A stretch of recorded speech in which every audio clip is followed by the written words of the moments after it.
కృష్ణారెడ్డి గారు నేను ఒక వ్యక్తిని చూశాను. ఆయన వయసు 80 సంవత్సరాలు ఆరోగ్యకరంగా ఉన్నాడండి. బీపీ, షుగర్‌లు ఏమీ లేవు. ఆయన ఒక రిటైర్డ్ డాక్టర్.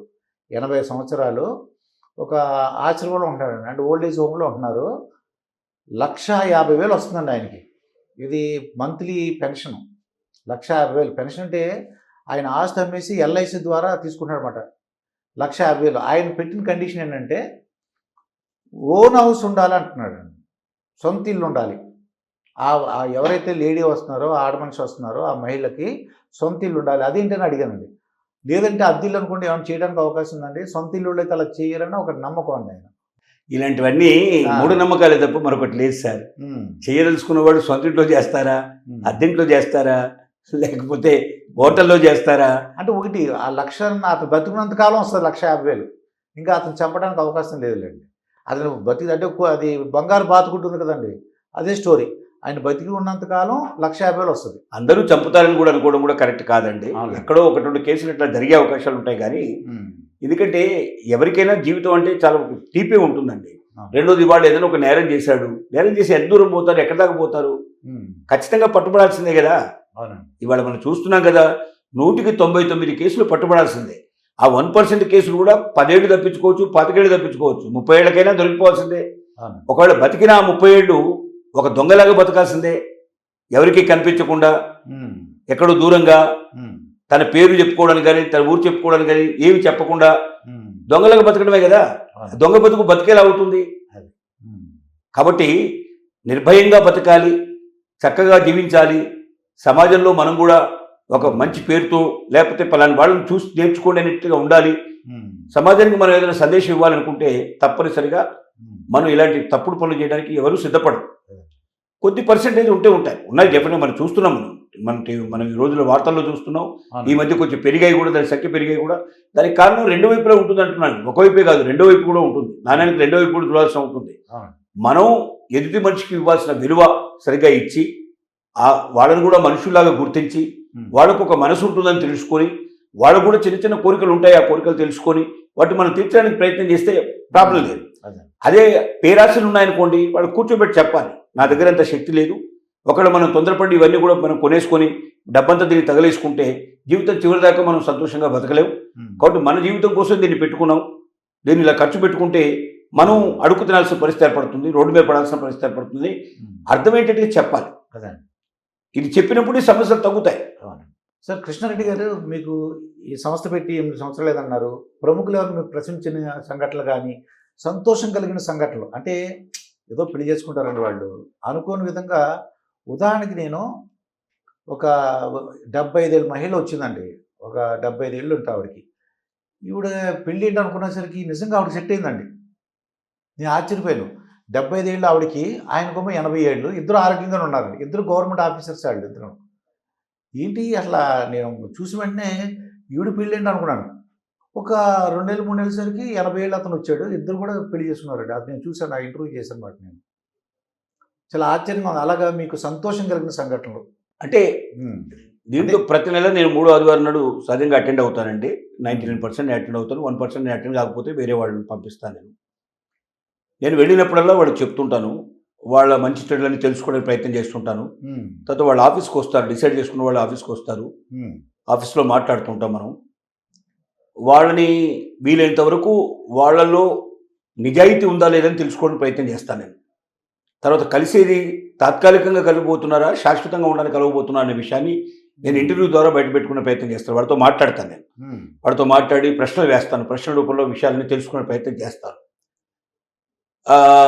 ఒక అమ్మాయి ఈ మధ్యనే ఒక అమ్మాయి మ్యారేజ్ అయింది, భర్తని విడాకులు ఇచ్చేశాడు. ఒక అమ్మాయి అబ్బాయి ఇద్దరు ఉన్నారు, చిన్నపిల్లలు ఇద్దరు. అతని భార్య ఇంకొకరు మగతను భార్యకు విడాకులు ఇచ్చాడు అని చెప్పాడు. నేను విడాకులు ఇచ్చేసాను, కోర్టు ద్వారా విడాకులు ఇచ్చానండి, నేను పెద్ద ఉద్యోగం చేస్తున్నాను ఇక్కడ కంపెనీలో అని చెప్పాడు. చెప్పిన తర్వాత అబ్బాయి నా దగ్గర రాలేదు, అమ్మాయి మాత్రం వచ్చింది. సార్ ఇలాగా పలానా ఆయన నేను ఇష్టపడ్డానండి, ఆయన కూడా మన దాంట్లోనే వచ్చాడు, ఇట్లా 2-3 సార్లు వచ్చాడు, నేను కూడా వచ్చాను, మా ఇద్దరికి ఇష్టం అనిపించింది, మేము చేసుకుందాం అనుకుంటాం అని చెప్పారు. అతని గురించి నువ్వు వివరంగా తెలుసుకున్నావా అని నేను అడిగా. అసలు తెలుసుకోవాల్సిన అవసరం లేదండి. అలాంటి బంగారం దొరకడం చాలా కష్టం అండి. ఓ అలాంటి వాడు అసలు ఈ ప్రపంచంలో ఉండడండి. అంత అందగాడు, అంత బాగా మాట్లాడేవాడు, అంత నిజాయితీగా మాట్లాడేవాడు ఎవరు ఉండరండి ఈ ప్రపంచంలో అంది ఆ అమ్మాయి. నువ్వు ఎలా చెప్పగలవమ్మా అంటే, నేను చెప్పగలను సార్. నా మనసు నాకు చెప్తోంది సార్. ఈ అవకాశం పోతే మరి నాకు దొరకదు సార్. నాలాంటి వాళ్ళు అతనికి ఎంతమందైనా దొరుకుతారు కానీ అతని లాంటి వాళ్ళు నాకు దొరకరు సార్ అంది.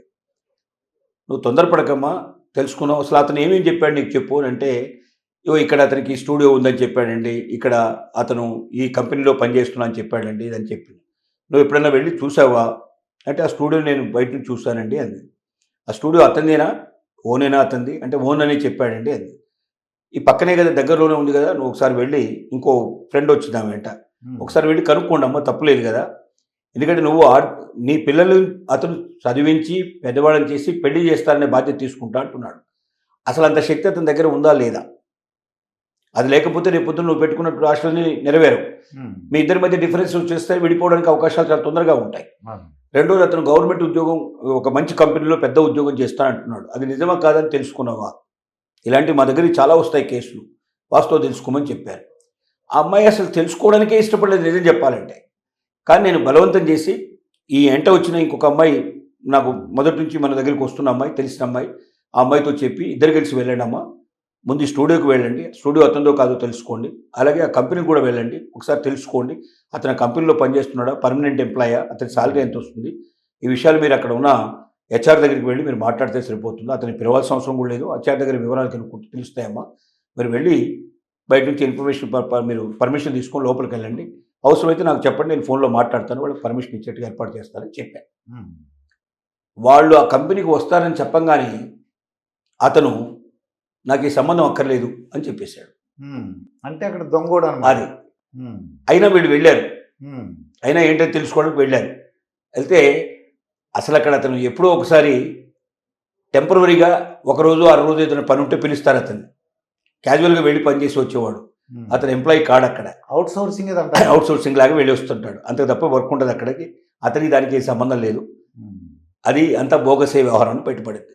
ఆ అమ్మాయి వెంటనే అది క్యాన్సిల్ చేసుకుంది. ఆ తర్వాత అంటే ఆ అమ్మాయి రియలైజ్ అయింది, ఇట్లా తొందరపడేవాళ్ళు చాలామంది ఉంటారు. ఒక్కోసారి అబ్బాయిలో తొందరపడేవాళ్ళు ఉంటారు, ఒకసారి అమ్మాయిలో తొందరపడేవాళ్ళు ఉంటారు. పెద్దవాళ్ళు అయినప్పటికీ ఆలోచన కానీ అంటే ఆ టైం లోపల దొరికిందే చాలు, మళ్ళీ అవకాశం పోతుందేమో అనే భయం ఉంటుంది చాలామందికి. ఇలాంటివి నేను చూశాను. సంతోషకరమైన విషయం అంటే నాకు ముఖ్యంగా ఈ మా స్వయంవరం కార్యక్రమం పెట్టిన తర్వాత అత్యంత సంతోషకరమైన విషయం, నాకు బాగా సంతోషాన్ని ఇచ్చిన విషయం ఏంటంటే, ఈనాడు దినపత్రికలో ఈనాడు కింద అంటే హెడ్లైన్స్ కింద మలి జీవితంలో మరో మలుపు అని వాళ్ళు ఆర్టికల్ వేశారండి. మలి జీవితంలో మరో మలుపు ఆర్టికల్ వేశారు. అది ఈనాడు పేపర్లో హెడ్లైన్స్ అంటే ఈనాడు అని పైన రాసి దాని కింద అడుగున ఈ వార్త వేశారు.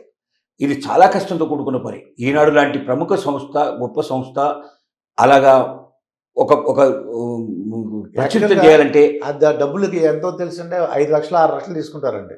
డబ్బులు తీసుకోవడమే కాదు, డబ్బులు ఇచ్చినా కూడా వేస్తారని నాకు డౌట్ అయింది. ఎందుకంటే ఎక్కడ మూలేస్తారండి. అంత ప్రధానంగా ఉండేటట్టుగా మొత్తం భారతదేశంలో కానీ ప్రపంచంలో ఎక్కడికి వెళ్ళిన పత్రిక లోపల ఉండేట్టుగా మీకు ఆ కటింగ్ కూడా చూపిస్తాను, మీకు పేపర్ కూడా చూపిస్తాను మీకు నేను. అంత ఆ వార్త చూసినప్పుడు మాత్రం నాకు చాలా ఆనందం వేసింది. అంటే మనం చేసిన కృషికి ఒక మంచి ఫలితం దొరికింది అని అనిపించింది. అంటే గుర్తింపు, ఒక రికగ్నైజేషన్ సమాజం లోపల. వాళ్ళు ఇంతమంది చేసుకుంటున్నారు, వాళ్ళందరూ కూడా మనల్ని మెచ్చుకుంటున్నారు, మన గురించి తలుచుకుంటున్నారు, సంతోషమైన విషయమే.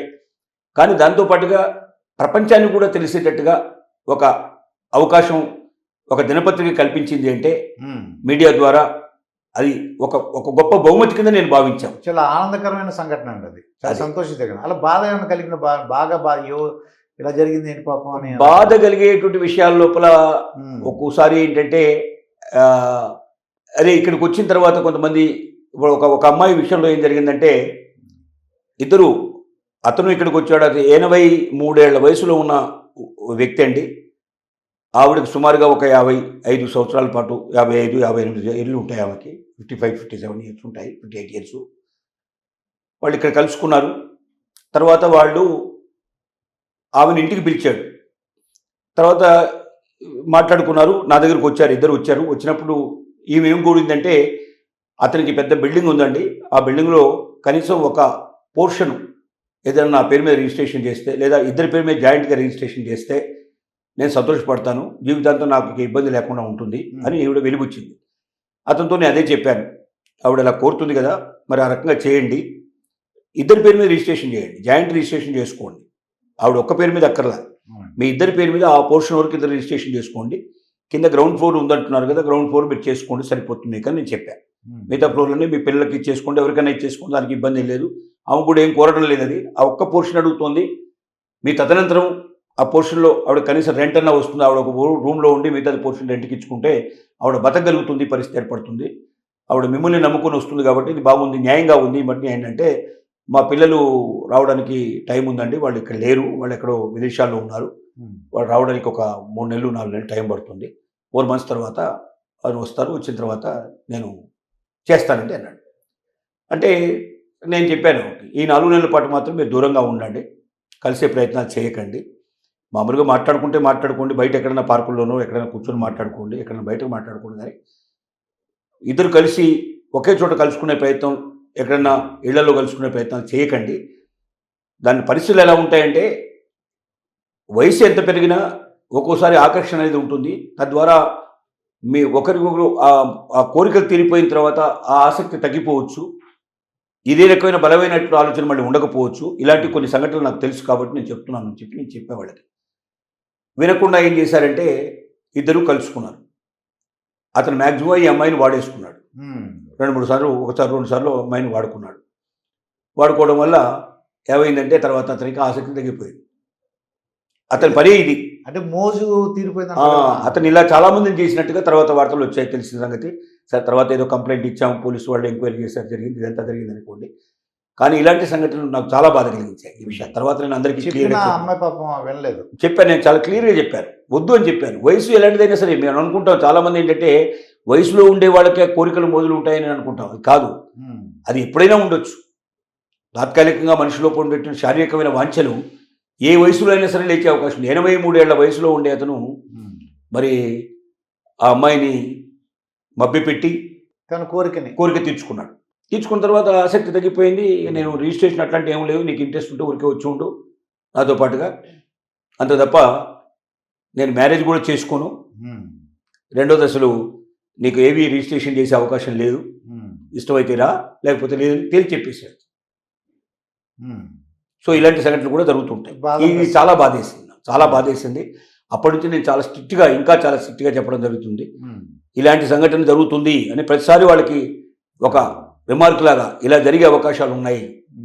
ఆడవాళ్ళలో కూడా ఇలాంటి వాళ్ళు ఉండొచ్చు, మగవాళ్ళని మభ్యపెట్టి ఏదో కావాల్సింది ఏదో తీసేసుకుని వెళ్ళిపోవడానికి పాసిబిలిటీస్ కూడా ఉండొచ్చు, లేవని మనం చెప్పలేం.